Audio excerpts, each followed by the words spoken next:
All right, we're going to take a look at expanded notation and take some notes on them. Now, expanded notation is a topic you should have covered before, and if you haven't, though, it's actually a pretty easy topic, because all we're really doing when we do expanded notation is we are breaking down a number that is in what is called standard notation. And standard notation, you're very used to. You may not know that it's called standard notation, but if I write, I don't know, 265, right? This is the standard notation. All right? The expanded notation, all it's going to do is break the number down based on the place value of each digit. All right? So we're going to have our hundreds place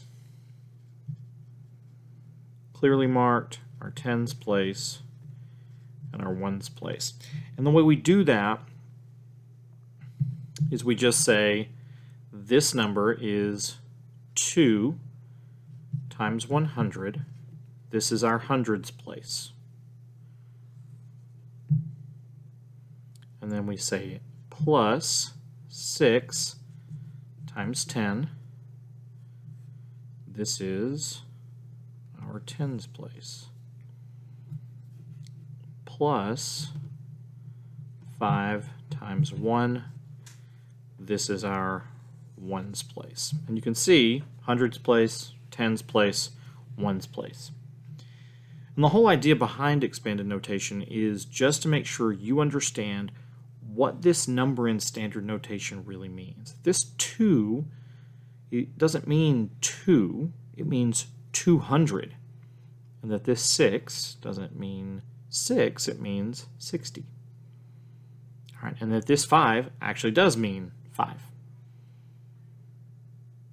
Now, you're going to get a couple of different types of problems with this. You're either going to get a problem like the practice you'll do in a little while, where you've got 265, which is the standard notation, and then you have to write out the expanded notation. The other thing that you may get is you may get the number in expanded notation, and then you have to write it in standard. All right, so what I'd like you to do is go ahead and pause the video, make sure that what is written right now on your screen is written in your notes. And then when you're finished, unpause the video, and we're going to look at decimals.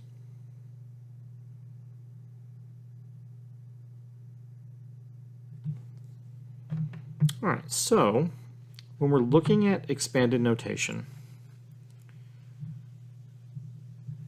with decimals, it's very similar. The only tricky part is making sure that when we set up our expanded notation, we're using the correct numbers for our tenths, hundredths, thousandths, 10,000ths, and so on. All right, so I'm going to take a number for my first example that's relatively small. And when I write EX, that just means example. This is just an example problem. So I'm just going to do 23.4, 23 and 4/10. If I was to write that in expanded notation, I've got my tens place here, I've got a digit in my ones place, and then I have a digit in the tenths place. Okay, so as I'm doing this, I'm going to say for my tens place, 20, excuse me, made a mistake there. Look at that. God, trying to teach you, making a mistake. 2, how about, times 10 plus 3 times 1. And this should be pretty familiar up to this point because we've got our tens and our ones. But now we've got to do something with this tenths. And the question becomes, what am I going to multiply 4 by in order to show that it's in the tenths place? What we're going to do, similar to what we did here, is we're going to multiply it by 1/10. Now, we have not done multiplication with decimals yet, so this may be a little bit confusing. But just remember, just like the tens place and the ones place, this is how we represent 1/10. So 1/10 times 4 gives us 4/10.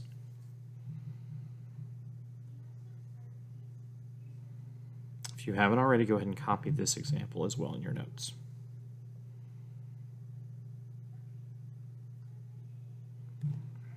Okay, we're going to look at one last problem, one last example, and this time we're going to look at what to do if we have a hundredths place.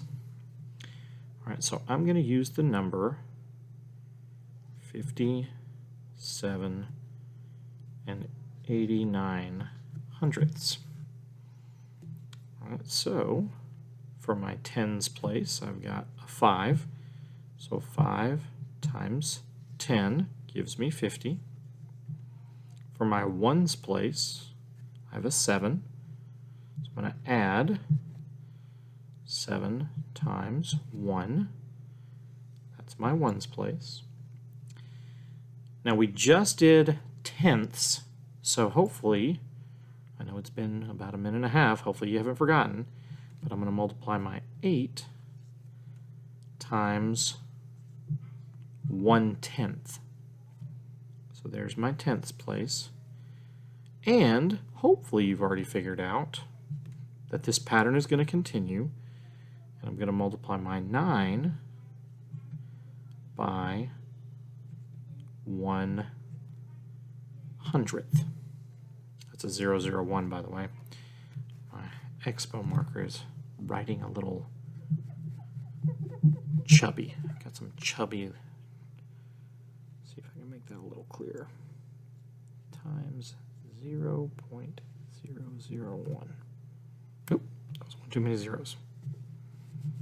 Let's try that one more time. 9 times 0.01. There we go. That's a little clearer. So I've got 5 times 10 for 50, 7 times 1 for 7, 8 times 1/10 for 8/10, and 9 times 100th for 900ths. You'll do some practice on this. There will be a video that will walk you through the first couple of problems on that practice assignment.